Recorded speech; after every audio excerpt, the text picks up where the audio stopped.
Hello, folks. Thanks for coming out today. Let me know when you're right to go. All good.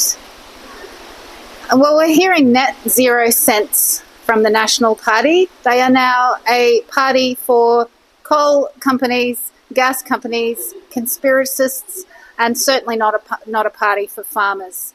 And they're a bunch of dinosaurs. The rest of the country accepts climate science. The farmers know that their productivity is down because of the droughts, the floods, the fires.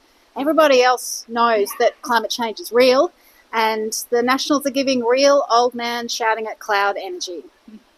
Thankfully, the International Court of Justice is not, and we've heard overnight a really powerful ruling from the ICJ, which is a very clear warning to Australia as the second largest fossil fuel exporter in the world, that Australia could be liable for the coal and gas emissions that we are exporting like there's no tomorrow. This is a real warning to the current government. You've got to stop opening new coal and gas. Australia will now not only be morally liable, but will be legally liable for the climate damage that our export coal and gas will do. And not only that, the damage that it's doing to our domestic agriculture, our communities, our homes and our way of life. So a real choice here. Does the Labor government want to keep approving new coal and gas, or do they want to actually listen to the science, adopt some strong targets and vote for a climate trigger into our environmental laws like it has long needed? There's a real choice there. Do you want to choose coal and gas profits, or do you want to protect people from climate disasters and uphold our global obligations? We've got the COP coming up, and Australia's still in the mix to host that climate meeting. It would be a terrible look at the climate COP for Australia to continue to be the second largest fossil fuel exporter in the world and to continue to open new coal and gas mines. You'll recall that the first thing the Labor government did when they were re-elected was to tick off on Woodside's Northwest Shelf gas plant, which would emit 90 million tonnes of carbon pollution, more than all of the coal-fired power stations in Australia. So the country voted for climate action. The International Court has warned us that we might be liable. The path should be pretty clear. I'm going to hand over to Steph. Today is a historic moment for climate justice and for those extraordinary young people from right across the Pacific Islands who took the world's biggest issue, climate change, to the world's highest court and won. Make no mistake, this landmark decision sends a message to the climate wreckers right across this country and including in the government that enough is enough. Every single time the Albanese government ticks off on a new coal or gas project, they could be exposed to legal consequences. The horrific extension of the Northwest Shelf to 2070 and releasing 90 million tonnes of pollution into the atmosphere could expose Australia legally. If this government is genuine about co-hosting COP, the climate conference, in Australia next year, it must stop opening new coal and gas projects and cannot be openly in contravention of international law. This government has a choice. Will it protect the coal and gas lobby, or will it protect the environment and those of us who rely so heavily on a safe climate future? Thanks, Steph. We're in an extraordinary situation. We're in the middle of a US review of AUKUS. The Albanese government has handed Donald Trump another $800 million. Let's get this in perspective. In the last 12 months, the Albanese government has handed Donald Trump 100 times more for nuclear submarines than they've been able to find to deal with an algal crisis bloom in South Australia. That's the priorities forced on the Albanese government by the fact of AUKUS, and that kind of payment will only get bigger and bigger. We are already $1.6 billion in the red with the United States under AUKUS. About the same with the United Kingdom, and billions more being spent here on a project that we know is going to fail. So the question the Albanese government has on AUKUS is, when are they going to pull the pin? When are they going to cancel it? Is it $1.6 billion that we give to Donald Trump? Is it $3 billion that we give to Donald Trump? Is it $10 billion they spend before the inevitable becomes clear? We're never going to get these nuclear submarines. Australia is poorer and less safe every day that AUKUS continues. Workplace relations. I want to draw your attention to the fact that we are dealing with protecting penalty rates in this parliament because an attack has been made on the conditions of some of the lowest paid and most vulnerable workers in our labour force. I've just received the legislation and I'm taking a very close look at it, and we in the Greens will make our decision on how to deal with it in coming days. But we Greens always stand for the protection of workers. Adam Bant himself moved a resolution to protect penalty rates in the 45th Parliament. We've been there before. We know those workers need protection, and they need more. They need the right, where it's possible and it works, to work from home. And they need a 4-day working week. In the last 10 years, profits have grown at twice the rate of wages. How is that fair? When we look at a productivity roundtable in the weeks ahead, we need to see productivity and a fair share for workers on the table, and that goes to the length of the working week. Australian workers are working hard, they're worn out, they're burnt out, and they want a reduction in working time. And we know from new trials around the world that the shorter working week, the 4-day week, works.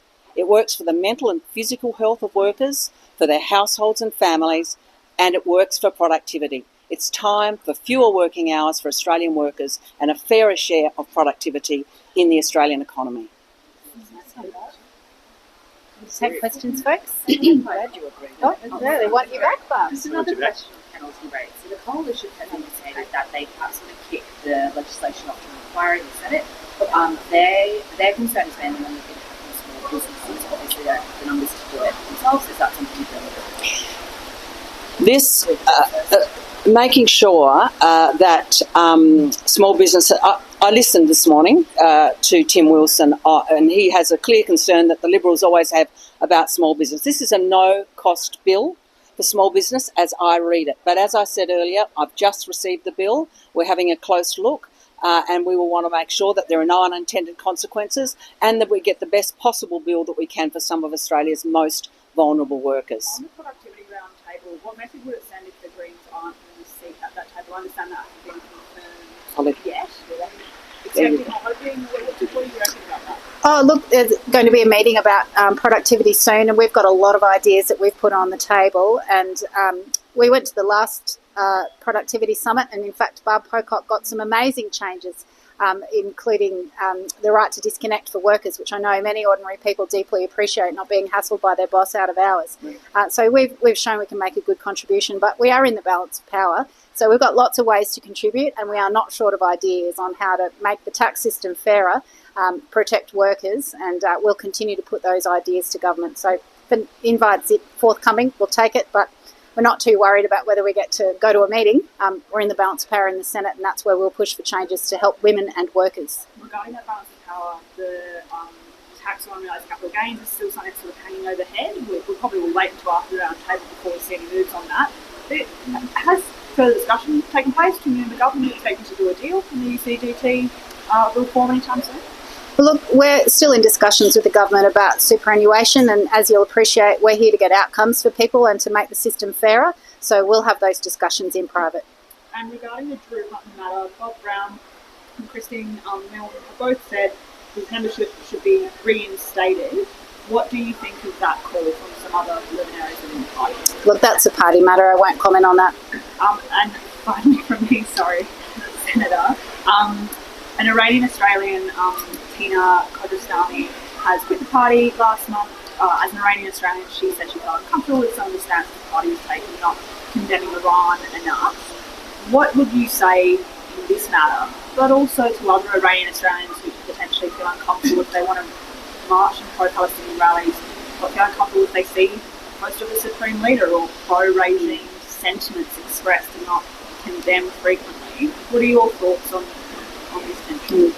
Look, the Greens have been really proudly backing the Woman Life Freedom movement since it began, since Gina Mahsa Amini was essentially slaughtered for wearing what she did on the street. So we've made no secret about our support for Iranian people, and we've also long said that the Iranian regime should be listed as a terrorist organisation. So that's been very clear, our position from the day dot, and we will always be on the side of civilians and in conflict zones like this, it is always civilians that pay the price. And we are seeing starvation at levels like never before in Gaza. And those aid blockades need to stop. Women and children and families and every person in Gaza needs to be able to eat, or they will keep dying, and we cannot undo that. So the Australian government really needs to bring all pressure to bear to let that aid through. And we keep raising this issue, and I know it's inconvenient for the government, they feel awkward, but we will keep raising this issue because human rights matter and ordinary Australians care about how families and children are being treated and the fact that they are being starved. Does the opposed to the Supreme Leader or pro-regime sentiments on paraphernalia or whatever, does that have a place for pro-Palestinian rallies? Oh, look, I'm not going to tell people what they can and can't do at a rally.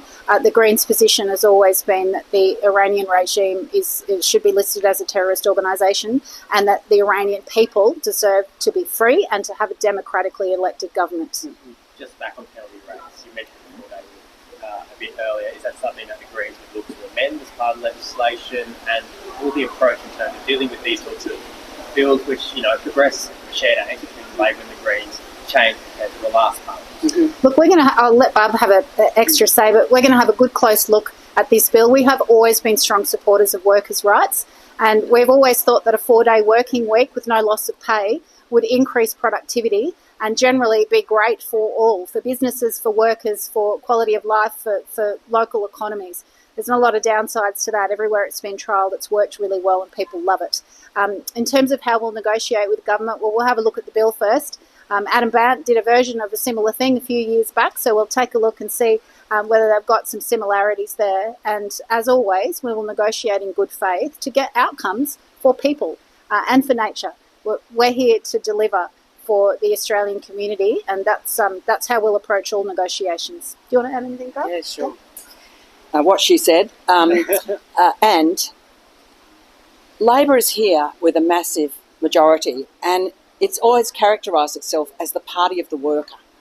If it is the party of the worker, it is time to share productivity gains more fairly. So we want to see improvements in the working lives of Australians and a sharing of the gains that are delivered by productivity. We shouldn't be here just to defend previous wins. Of course we protect workers' rights. We don't want any slipping backwards, and the Greens will always stand strong on that. But we need to be more ambitious. Our workforce is different. Our care responsibilities are different. The hours of work, the technologies. We've got AI coming down the tube with potentially massive productivity gains. We want to see those shared with real improvements in the conditions and rights of Australian workers. Senator Waters, I just wanted to ask you about Ramsay Healthcare. Yes. That they're moving to close 17 of their 20 psychology services. Is that concerning for you that it's puts up in the air, care for these patients? Is there anything that can be done? Look, it's a real worry that already half of Australians who need mental health support, whether it's psychology or psychiatry support, already half of Australians that need mental health support can't get it. The waiting lists are huge. And so it's devastating to see that a private healthcare operator is going to close down yet more facilities. And where are those people going to go? Now, the government needs to have a good, close look at this. Now, at the last election, we took a plan for 1,000 healthcare centres that would include mental health support, that would be free and bulk billed to anyone who needed them. That's the kind of investment in universal healthcare that the Labor Party should have no problem with adopting. And healthcare shouldn't be for profit, and it shouldn't be how much money you've got on your credit card to enable you to get the healthcare that you need. So it's a real shame that profit seems to be driving this outcome that will have a real impact on people's healthcare. Do you think there is any scope for the government to step in and do something? Well, I mean, we'd like to see mental health added to Medicare. In our balanced budget before the last election, we found the money to fund 1,000 healthcare centres, including mental health support. It's a question of priorities. The government's wasting all of this money on nuclear submarines that we might never get delivered and keeps giving all of these non-refundable deposits to Donald Trump, and yet Australians can't get mental health care when they need it. So it's a question of priorities, and the government needs to fix this. In terms of the Ramsay private healthcare, is there something the government do to step in to give them a hand? Well, the government should be providing healthcare services as a universal right of all Australians. And it shouldn't be whether or not a private company's profit margin is going to work to determine the outcomes for Australians' access to mental health care. Just on the US relationship, finally, it's just regarding Another the question? beef decision today. Sure. Beef. Thank you. I just wanted to ask you about this. The government has been briefing that the beef decision today has nothing to do with the US sanctions and our desire to get out of them. Also, Little Proud is calling for an independent review of this. What do you think of the government's position? It's got nothing to do with tariffs. Would you support a review of this entire situation? Look, the Greens are really concerned about the biosecurity impact of this decision. Flooding the Australian market with lower quality, potentially biosecurity risky beef is not going to be great for Australian farmers or consumers. And I think anyone who's buying beef should choose Australian. And it's very convenient timing when, Mr. Trump's trying to threatening tariffs on us, that the Australian government suddenly allows lower quality beef into our supermarket shelves. So it's a bit sus, and I hope there's not a link there, and I hope consumers choose, if they're going to buy beef, to buy local. Biosecurity is an important issue, so there should have been a biosecurity lens put over this, and if there hasn't been, well, there should be. Thanks all.